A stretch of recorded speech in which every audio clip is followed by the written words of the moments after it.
system of racial and social control has emerged from the ashes of slavery and Jim Crow. It is a system that shuttles our children from decrepit and underfunded schools to brand new high-tech prisons.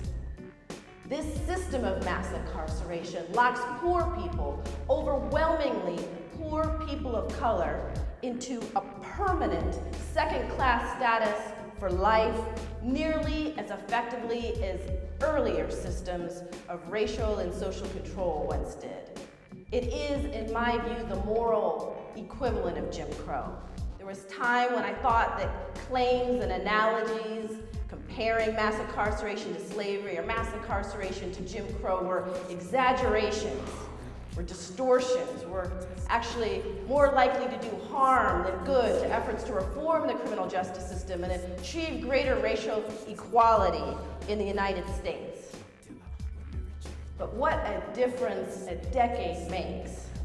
For after years of working on issues of racial profiling and police brutality and drug law enforcement in poor communities of color, and attempting to quote unquote assist people re-enter into a society that had shown no particular use for them in the first place, I had a series of experiences that began what I call my awakening. I began to awaken to a racial reality that is so obvious to me now that what stuns me in retrospect is that I had remained blind to it for so long. I state my conclusion in the introduction where I write, "What has changed since the collapse of Jim Crow has less to do with the basic structure of our society than the language we use to justify it. In the era of colorblindness, it is no longer socially permissible to use race explicitly as a justification for discrimination, exclusion, and social contempt. So we don't.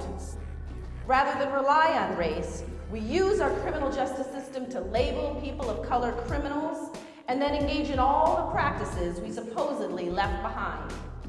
Today, it is perfectly legal to discriminate against criminals in nearly all the ways in which it was once legal to discriminate against African Americans.